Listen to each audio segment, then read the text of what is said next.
Olá! Dados divulgados pelo IBGE mostram que 1 em cada 3 crianças ou adolescentes estão acima do peso no Brasil. Os números revelam um alerta para um problema que cresce diariamente no país, a obesidade infanto-juvenil. E esse é o tema do Conexão Saúde de hoje. Nós vamos mostrar a história de 3 adolescentes que decidiram perder peso e de uma criança de 5 anos que já se preocupa em se alimentar de maneira saudável. E aqui no estúdio a gente conversa com a nutricionista Mariana Lopes de Brito, que vai falar sobre os problemas e soluções para a má alimentação. E você quer saber mais sobre esse assunto? Começa agora mais um Conexão Saúde.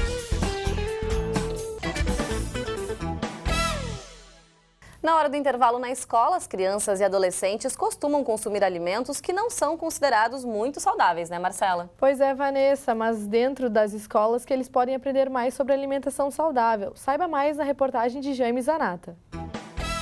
Foi durante um jogo de futebol com os amigos que Pedro Henrique, de 15 anos, decidiu que era hora de emagrecer.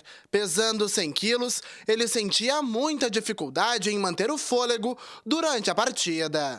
Pra correr, eu cansava muito pra correr, eu não conseguia acompanhar, assim, sabe, o time, eu não conseguia... Eu via que meus amigos tinham um pique pra correr atrás da bola, pra se movimentar, e eu não tinha isso. Eu cansava rápido. Não conseguia fazer o que eu queria fazer. E também a questão de estética, eu não me sentia bonito, eu me sentia, assim, a minha autoestima, sabe, não era... Eu tinha uma baixa autoestima por estar acima do peso. As marcas que estavam aparecendo no corpo motivaram Yasmin, atualmente com 14 anos, a perder peso. Para isso, ela cortou alimentos e bebidas e passou a praticar atividades físicas. Bom, eu tinha 12 anos, aí eu comecei a criar estrias aqui no seio, por causa do refrigerante e da má alimentação. Aí a minha mãe me levou no médico e ele disse que eu precisava emagrecer. Aí eu comecei a parar de tomar refrigerante desde 2013, não tomo mais nenhuma gota de refri. Comecei a praticar esporte, handebol e vôlei, e eu caminhava bastante. O cuidado com a saúde chamou a atenção de Luísa, de 16 anos. Ela pesava 122 quilos e tinha medo de adquirir alguma doença. Foi pela saúde, porque o sobrepeso ele vem seguido de doença, de diabetes e tal. Eu já tinha histórico na família e foi por estética também, querendo ou não, tu perde peso por estética. Eu não me sentia bem com aquele corpo. Tu começa a entrar na adolescência, começa a ter uma cobrança maior com o biotipo, de ser magra e tal. Quando tu vai numa festa, tu quer botar um vestido curto, tu quer botar uma saia, um shorts, tu não te sente bem. E é na hora do intervalo que os alunos procuram as guloseimas da cantina para satisfazer a sua fome. Mas dentro da própria escola, há um projeto nas disciplinas de Biologia e Ciências para manter uma alimentação saudável. Na 7ª série, hoje, 8º ano, tem um conteúdo relacionado à alimentação saudável. Está associado ao sistema digestório. Com isso, se estuda o que é um carboidrato, o que é um lipídio, uma proteína, vitamina, sais minerais, função da água, todo esse enredo. Eu ressalto sempre com eles que é necessário comer de tudo um pouco, né? Não somente o carboidrato, não somente a proteína. Não condeno quem faz as dietas da proteína, tem resultado, mas para um adolescente é necessário ter todos os elementos nas 3 principais refeições. Claro, com ponderação, com porções menores, mas tem que ter, né? Porque estão em fase de crescimento. Agora, depois do emagrecimento, a Luísa, o Pedro e a Yasmin mantêm uma dieta formulada por uma nutricionista e continuam praticando exercícios físicos. Eu como bastante fruta, como bastante salada, frango, arroz integral, ovo, batata doce, tudo isso. Agora, depois da grande perda de peso, a gente só mantém e agora é o objetivo estético, né? Deixar tudo no lugar, tudo durinho. Comecei a cuidar da alimentação, bastante esporte, muito esporte, assim, futebol. Aí depois que eu jogava bola todo dia, e aí eu comecei na academia. Tinha um treino todo dia, e eu tenho treino até hoje. Todo dia eu chego em casa 2 horas mais ou menos depois do colégio e vou pra academia. Almoço, tomo banho e vou pra academia. Assim, eu como O que eu gosto, claro, não vou comer em excesso. Eu como uma alimentação saudável, não como coisas muito gordurosas, mas quando eu quero comer alguma coisa gostosa, alguma coisa que não faz tão bem, eu sei que eu posso comer, mas não em excesso. Não vou também querer voltar como eu era. Então, eu me cuido bastante. Quem também aprende com toda essa dedicação dos alunos é a professora. E eu sempre mexo com eles, né? Eles dizem, professora, hoje não vai ter... Quando é que vai ter aula de comida? Assim, ó, a aula da gordinha vai acontecer. Só que a gente vai ter que esperar o momento, né? Então, sempre tem. E de uma certa maneira, quando a gente trabalha com alimento, a gente desperta o interesse pelo aluno. Obrigada, Jaime, pela reportagem. Bom, é bacana conhecer a história desses 3 adolescentes, né, Marcela, que decidiram aí perder peso. Pois é, Vanessa, e agora a gente fala sobre esse assunto aqui no estúdio com a nossa entrevistada. Seja bem-vinda, Mariana. Obrigada. Olá, Mariana, tudo bem? E a gente começa, então, já a gente veio desse exemplo aí desses jovens que decidiram emagrecer por conta própria. Como é que acontece geralmente, Mariana, dentro aí do consultório? O que você vê? Parte das crianças, dos adolescentes, ou isso realmente vem dos pais? Olha, na verdade, depende, né? Criança que é mais, menor, assim, idade pré-escolar, até os 6 anos, normalmente são os pais que acabam procurando o consultório, até porque a criança ainda não tem o entendimento, né, de que de repente ela está acima do peso e precisa melhorar a alimentação. Já os adolescentes, em geral, os adolescentes que eu recebo no consultório foi iniciativa deles. Até porque o adolescente... ele é difícil ser contrariado, né? Então, muitas vezes, se ele não quer procurar um nutricionista, dificilmente os pais vão conseguir que ele acabe indo um profissional. E até assim, eu costumo até atender esses pacientes separados, muitas vezes. Tem vários que chegam lá e querem ser atendidos individualmente, sem os pais, né? Então, eles são mais independentes. Então, eu tô tendo vários pacientes, assim, adolescentes que eles estão procurando por conta própria, porque querem mudar. O adolescente também tem uma preocupação com a estética também, né, que já começa nessa idade. E a criança daí normalmente vem dos pais, né, essa iniciativa. E Mariana, como é que é feito esse primeiro diagnóstico, o adolescente que quer emagrecer, que quer perder peso? O adolescente, assim, na verdade, a gente não pode avaliar isoladamente, né? Então, a gente usa curvas de crescimento. Então, eu faço uma avaliação de acordo com a idade, o peso, a estatura dessa criança ou desse adolescente, aí a gente coloca numa curva e aí vai indicar, então, se ele está acima do peso, como está o crescimento estatural também, que é bem importante. E aí, a partir daí, a gente faz um diagnóstico. Também utilizamos bastante circunferência abdominal, porque adolescentes que já têm mais excesso de peso, obesidade, já podem ter uma circunferência mais elevada. E outras medidas, assim, de composição corporal, percentual de gordura também a gente pode fazer. E a partir do relato que eles trazem no consultório, as crianças e adolescentes, o que eles costumam comer geralmente? E aí é o fast food mesmo, frituras? A maioria das crianças ou adolescentes com problemas de peso, muito consumo de alimentos industrializados, né? Então, os famosos nuggets, batata frita, o que eles passam, comem muito pão também, aí passam leite condensado, creme de avelã, todos esses produtos industrializados, muitos embutidos, salsicha, presunto, cachorro-quente, macarrão instantâneo também. Então, realmente é um padrão que a gente até chama de alimentos ultraprocessados, né? São alimentos que passaram por vários processos na indústria e acabam se distanciando muito daquele alimento in natura. Então, são alimentos ricos em gordura, gordura trans, sódio, né, e muito açúcar também. E como é feito o processo de conscientização que eles têm que deixar de comer esses alimentos tão industrializados? Porque não é fácil, né? Imagina deixar de sair com os amigos ali e consumir tudo isso. Na verdade, assim, eu sempre inicio o tratamento dizendo que nenhum alimento é proibido. É impossível trabalhar com uma criança, um adolescente, fazendo uma restrição muito severa, né? Até porque eles vivem num contexto social, como você comentou. Então, assim, eu faço combinações, né, de frequência e quantidade que esses alimentos vão poder fazer parte da rotina daquela criança ou daquele adolescente. Então, assim, durante a semana, né, a nossa orientação, combinações, na verdade, que eu faço é que eles tentem ter uma alimentação mais saudável. Então, a gente vai combinar frequência de consumo de alguns alimentos. Por exemplo, eu tive uma paciente que ela comia creme de avelã de manhã no lanche da escola e à noite, então 3 vezes. Então, inicialmente, eu não posso cortar, porque senão ele nunca mais vai voltar no meu consultório, né? Aquela nutricionista não deixa eu comer nada. Então, eu faço uma combinação e aí vamos diminuir a frequência. Então, vamos reduzir para 1 vez por dia, né? E assim a gente vai fazendo essas combinações, esses acertos conforme eles vão evoluindo, né? Não vai ser em uma consulta que nós vamos mudar toda a alimentação. E vai encontrando um equilíbrio também, Claro, né? com certeza. Tá certo. Então, bom, Conexão Saúde faz agora um rápido intervalo. E na volta você vai conhecer o João Vitor. Ele tem apenas 5 anos, mas com a ajuda dos pais já prepara a própria refeição. É um instante só, a gente já volta. Estamos de volta com o Conexão Saúde. No programa de hoje, estamos falando sobre a alimentação de crianças e adolescentes. Você vai conhecer agora a história do João Vitor, de apenas 5 anos de idade. Com a ajuda dos pais, ele já prepara a própria refeição com muitos alimentos saudáveis. E o resultado disso vai parar na internet. O repórter Jaime Zanata conta pra gente e acompanhe. João Vitor tem apenas 5 anos, mas já tem vários vídeos publicados na internet. Semanalmente, em uma página criada pelos pais, ele posta receitas de pratos saudáveis.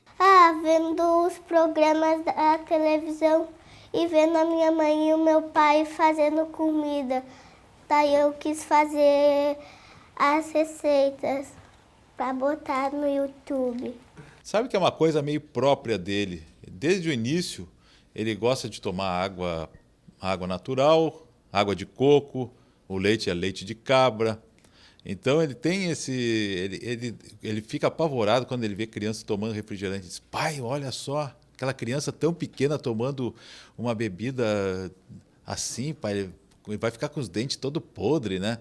Aí quando ele vai no dentista, aí a dentista diz: nota 10 para os teus dentes. Ele fica todo faceiro. Na hora de preparar as receitas, os pais ajudam João Vitor a cortar e mexer no fogão. Só que mesmo gostando tanto de cozinhar, ele quer seguir outras profissões no futuro. Não, eu vou querer ser jogador de futebol e jornalista. No jornalismo, ele quer seguir os passos do pai, que admite ser bem coruja quando o assunto é divulgar o trabalho realizado pelo filho. A iniciativa foi minha, pai coruja mesmo. E daí eu disse: o que tu acha? Eu perguntei para ele: o que tu acha de eu publicar os teus vídeos na internet, no YouTube? Bah, pai, que legal! Daí as pessoas vão me ver? Eu disse: sim, vão te ver. Daí agora eu tenho retorno de pessoas que moram em outros estados, outros países, pessoas que compartilham as receitas dele. Agora chegou a hora do João Vitor preparar a receita do dia. E é ele mesmo que vai dizer o que é. Eu vou fazer hoje uma salada grega. Pepino, pimentão vermelho e amarelo, orégano e cebola roxa e tomate e azeitonas pretas. E sal. Bom, e agora, depois de pronto, o João Vitor vai provar um pouco da salada, não é, João Vitor? Aham. E tu quer comer a salada também? Bom, já que estamos aqui, vamos para o desafio então, né, João Vitor? Tu pode servir para mim? Posso.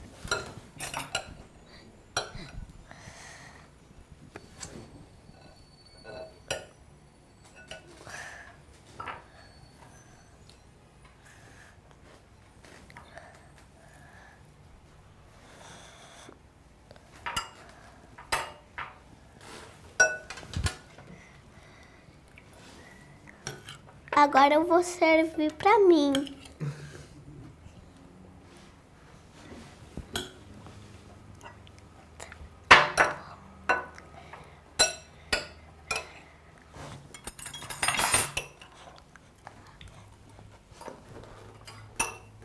E João Vitor, tá boa? Uhum. Gostou de fazer? E de onde é que surgiu a tua vontade de comer verduras, frutas? Sempre comeu? Aham. Bom, Sempre. gente, posso dizer que a salada tá muito boa. Ele é um cozinheiro de mão cheia, hein?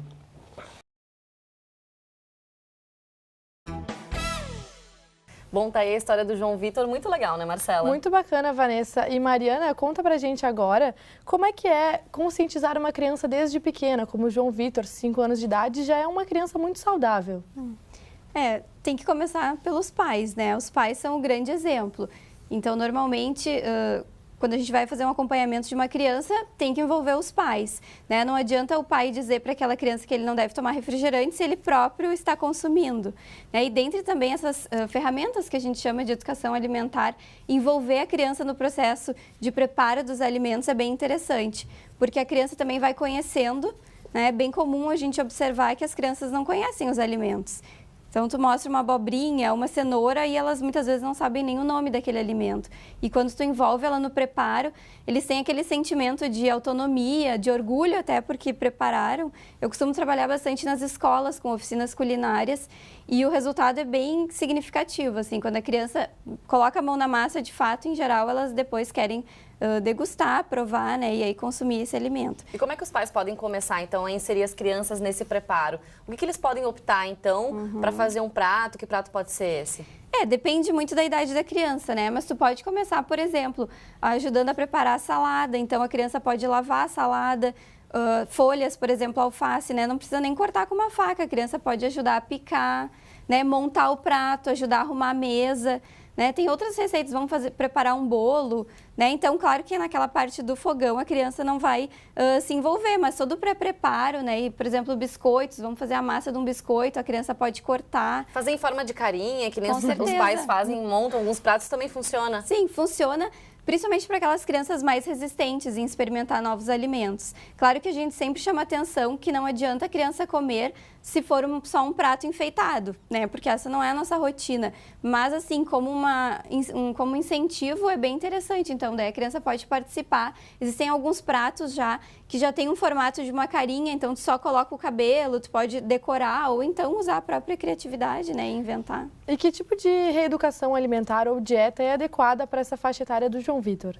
Que tem aí 5 anos, mais ou menos. Tá, na verdade a gente não fala muito em dieta, né? A gente fala reeducação alimentar. Ou educação alimentar, porque a criança ainda está aprendendo, né? O adulto que a gente vai ter que recuperar ainda muitas coisas. Então, na verdade, a criança deve ter uma dieta variada, né? Assim como os adultos.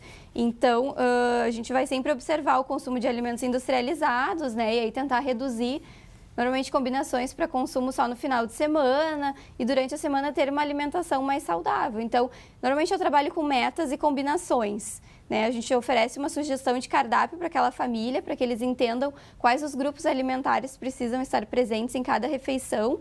E aí é combinado também com a criança alguma meta. Por exemplo, a criança não come nenhuma verdura, então a nossa meta é experimentar todos os dias uma verdura diferente. Mesmo que ele não vá consumi-la, pelo menos vamos começar experimentando.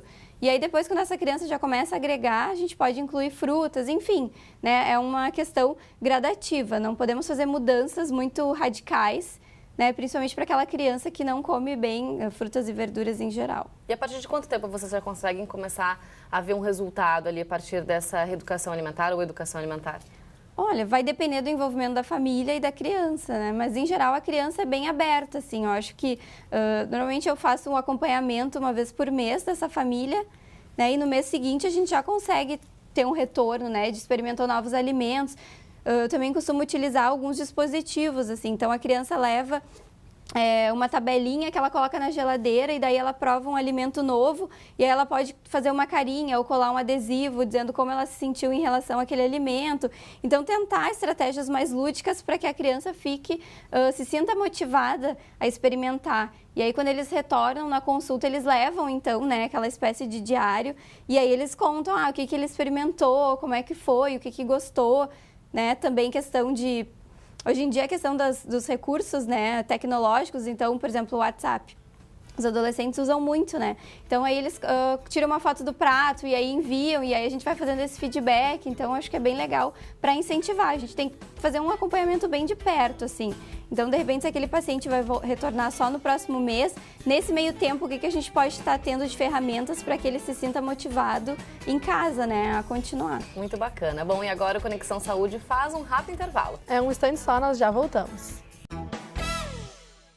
Estamos de volta com o Conexão Saúde. O programa de hoje se dedica a falar sobre a alimentação de crianças e adolescentes. E quem nos traz mais informações sobre esse assunto é a nutricionista Mariana Lopes. Bom, a gente está falando no programa todo aí sobre as crianças que costumam comer alimentos aí não tão saudáveis. Mas em relação àquelas crianças que não comem nada, nem as bobagens, as porcarias elas aceitam, como que funciona também essa educação alimentar para elas?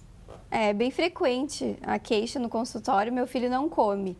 Então, aqueles pais que chegam, principalmente crianças muito seletivas, né, que têm uma dieta muito restrita, por exemplo, só comem pão, arroz e tomam uma madeira, por exemplo. Então, assim, na verdade, essa criança, alguma coisa ela come. Então, o nosso papel como nutricionista, primeiro, é investigar. Porque dificilmente uma criança que está com crescimento normal, ela não come. Então, na verdade, o que acontece é que os pais acabam substituindo.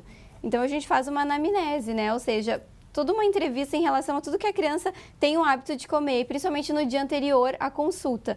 Então, normalmente, o que a gente observa? Que essa criança não come comida e aí os pais ficam preocupados, porque ela vai ficar com fome, não vai se nutrir e oferecem um substituto. Então, é bem comum que essas crianças não recusem as refeições principais, mas tenham substitutos, principalmente mamadeira. Então, crianças, assim, de 4, 5 anos que tomam 2 litros de leite por dia. Por quê? Porque acabam não comendo a comida e sabem que vão receber essa recompensa, digamos assim, ou essa substituição. Então, a criança que não come, a gente tem que cuidar um pouco com esse termo, porque normalmente ela come. A não ser que se ela não comer, ela não vai crescer. Então, eu também faço avaliação para ver como está o peso. O crescimento, em geral, elas têm um peso normal. Então, demonstrando que essa criança, algum alimento ela recebe. E os pais, muitas vezes, não percebem. E aí, todo um trabalho, é bem difícil, assim, a família fica muito estressada pelo fato da criança não comer. Então, aquele momento da refeição é um momento de muito estresse, assim, a mãe fica nervosa, briga com a criança, deixa a criança de castigo ou promete recompensas. Então, se tu comer toda a comida, eu vou te levar no shopping, ou vou te dar uma sobremesa. E aí, na verdade, isso só faz aumentar essa recusa da criança. Mas o que acontece com essa criança? Por exemplo, eu lembro quando eu era criança, eu não queria comer nada. Eu também... E a minha mãe vinha lá tentando substituir sempre por uma fruta. Aí eu aceitava não almoçar, por exemplo, e comer uma fruta. O que também não estava certo, né? Porque, enfim, eu acabava usando depois essa estratégia também. Sim. Mas o que acontece com a criança? É uma fase específica que ela passa? Todas as crianças passam por essa fase? Nós temos assim, a criança até 1 ano de idade, ela tem um apetite bem intenso. Então, um bebê, por exemplo, tu tá alimentando aquele bebê, eles estão desesperados. Se tu dá uma colherada, eles já estão ansiosos, né, para a próxima. A partir dos 2 anos, o ritmo de crescimento dessa criança vai ficando mais lento. Ela continua crescendo, mas não vai crescer tanto quanto no primeiro ano. Então, pode haver também, é bem comum que isso aconteça, uma redução nesse apetite. Mas a criança ainda assim, exceto que ela tenha, né, alguma patologia, alguma doença que possa refletir, por exemplo, uma anemia, que pode causar uma redução de apetite, em geral ela tem um apetite, mas é mais reduzido. E aí os pais precisam compreender que a quantidade que a criança come não é a mesma que um adulto, por exemplo. Então, acho que essa percepção que fica um pouco equivocada, meu filho não come nada, na verdade ele come. Então, qual é a nossa orientação? Bom, os pais é que decidem o que vai ser oferecido para a criança. Então, uma criança de 2, 3 anos não tem a capacidade de escolher os alimentos que ela vai consumir. Eu já atendi uma paciente que os pais abriam a geladeira e perguntavam, o que tu quer comer? Né? A criança não tem autonomia nem discernimento para fazer essa decisão. Então, os pais que vão disponibilizar os alimentos. Então, por exemplo, eu vou orientar o que precisa ter aquela refeição, né? Que alimentos elas vão oferecer. Só que a criança que vai decidir quanto e se ela vai comer. No teu caso, por exemplo, se tu fosse minha paciente, ofereci o almoço, tu não comeu, eu vou dizer para tua mãe, não oferece nada até a próxima refeição. E a gente não oferece nada mesmo nos intervalos, nenhuma fruta. Ah, a fruta é saudável? É, mas eu preciso que tu fique com fome, para que depois você vai aceitar aquela próxima refeição. Então, é bem importante que os intervalos das refeições permitam que a criança tenha fome. Então, não come, vai deixar com fome. Eu sempre digo, o maior estimulante... Uma hora vai ter fome, né? Eu não lembro se eu tinha fome, eu lembro que eu tinha preguiça de mastigar, isso era uma coisa... Eu até brinco com os pais, assim, a criança não vai morrer de inanição ou vai fazer greve de fome. Em algum momento ela vai sinalizar que ela está com fome. E aí, nessa hora que vocês vão oferecer a comida de novo. Ah, é 4 horas da tarde, né? A hora já do café. Não tem problema, isso é por um período, até a criança se dar conta que no horário do almoço ela precisa comer comida, né? Vai ter o horário que ela vai receber o leite, que ela vai oferecer a fruta, enfim. Mas a criança precisa ter uma rotina e, na verdade, essa questão da comida, muitas crianças jogam também com os pais, né? Na verdade, existem outros fatores envolvidos, até questões psicológicas e de comportamento, e que elas conseguem ver que os pais se abalam bastante com a questão da alimentação. E aí a criança vai também usando isso, né, para conseguir algumas questões com os pais. Então é preciso... É uma consulta, assim, bem demorada, a criança que não come. Dessa parte eu já não lembro, mas eu posso tranquilizar que depois de uma depois fase... melhorou. Eu comecei a comer de tudo e tenho até fama de comer de tudo mesmo, né? Não recuso nada. E, Mariana, como é que o fator genético interfere na obesidade infanto-juvenil? Assim, a gente pode dizer que tem uma interferência, tá? Mas a maior interferência vai ser do ambiente, né? Daquele ambiente que a criança está inserida. Por exemplo, durante a gestação, uma mãe que tem um ganho de peso muito excessivo, né? E aí, consequentemente, por exemplo, ela vai ter um bebê que vai nascer com mais de 4 quilos, né? Que a gente chama de bebês macrossômicos. Isso não é saudável, né? Não é saudável nascer com baixo peso, mas também com peso elevado, isso também não é legal. Então, é uma criança que já nasce com maior depósito de células adiposas, por exemplo. Então, seria uma criança que teria já uma tendência maior a ter excesso de peso. Mas essa tendência só vai se manifestar dependendo do ambiente que ela estiver inserida. Então, assim, a gente fala, né, que a genética, né, acaba sendo a arma, mas o gatilho vai ser o ambiente que tu vive. Então, não quer dizer que, porque os meus pais têm excesso de peso, eu vou ser também devido a um fator genético, e sim aos hábitos. Se toda aquela família é gordinha, não é questão genética, provavelmente é porque eles têm uma má alimentação. E aí a criança vai entrando naquele contexto. Bom, para a gente terminar, então, gostaria que você desse algumas dicas para esses pais, enfim, porque que eles podem cuidar mais da alimentação dos filhos e da deles mesma, né? Que dentro de casa tem aí refeições mais saudáveis. Bom, a primeira coisa é seja o exemplo. A gente não pode exigir que uma criança ou adolescente tenha um hábito alimentar diferente daqueles que ele vê em casa. E alimentação saudável, até muitas pessoas acham assim que é difícil, que é uma alimentação cara. A gente precisa comer alimentos mais básicos: arroz, feijão, pão, né? Frutas, verduras, carnes, ovos. Então, assim, eu acho que a família, primeiro passo, precisa dar o exemplo. Os alimentos precisam estar disponíveis.